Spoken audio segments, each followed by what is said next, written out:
유네스코에서 등재 기준으로 삼고 있는 것 중에 하나가 진정성을 갖춘 유일본일 것, 원본일 것, 보편적 가치를 지닐 것, 관리 체계가 계획이 잘 수립되어 있는 것, 그게 가장 기본적인 세 가지 요건이었습니다.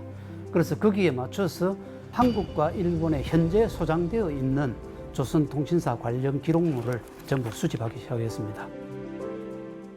첫 번째는 외교의 기록, 두 번째는 여정의 기록, 세 번째는 문화교류의 기록. 그래서 전체적으로 합쳐서 111건, 333점이 등록이 될 수 있었습니다. 조선통신사 기록 유산을 등재하자라고 제안을 하면서 제일 큰 문제가 우선은 기록 자체가 한일 간에 서로 소장하고 있는 공유물이었기 때문에 단독 등재를 시도하기보다는 공동 등재로 가는 것이 더 큰 의미가 있고, 시작은 했지만 그 당시의 상황은 그렇게 만만치는 않았습니다.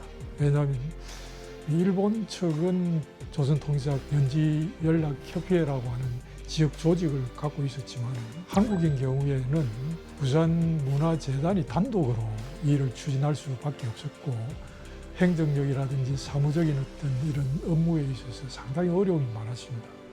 그리고 이것이 역사적으로 어떤 의미가 있느냐, 한국과 일본뿐이 아니고 세계의 문화사 속에서 이것이 추앙을 받을 수 있는 것이냐, 이 가치에 대해서 서로 그쪽 학자들하고 이쪽 학자들하고 논의를 합니다.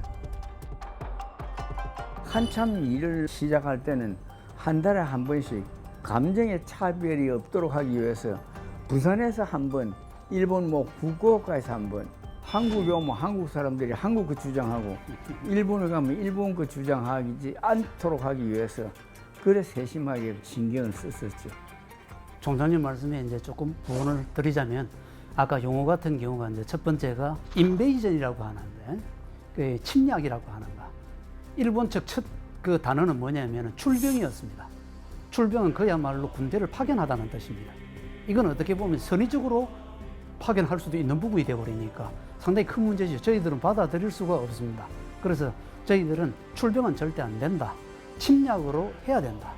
근데 어쨌든 결국은 침략으로 결정이 됐습니다. 근데 이게 그 당시에 이게 가능했던 거는 한국과 일본 측을 대표하는 학자들이 만났기 때문에 우리는 양심껏 최선을 다하자. 그래서 결과적으로 아까 같은 어려운 점이 상당히 많이 있었지만 가능하게 된 거죠.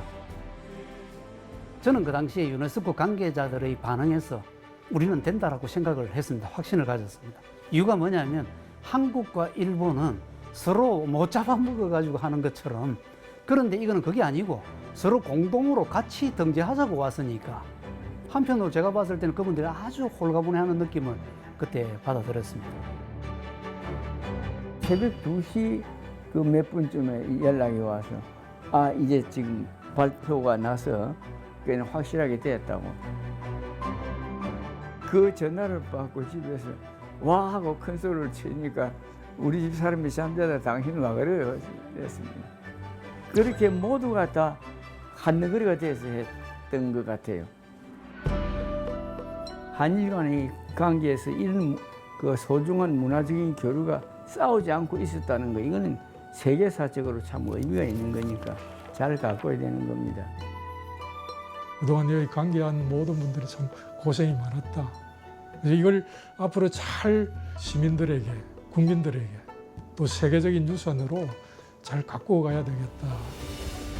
부산 시민들은 조선통신사를 통해서 부산이라고 하는 지역이 한일 관계에 있어서는 가장 긍정적인 기억을 가지고 있는 곳이다라고 하는 점을 인식을 해가고 조상들이 남긴 것을 내 것으로 만드는 그런 작업이 되지 않을까, 그렇게 생각합니다.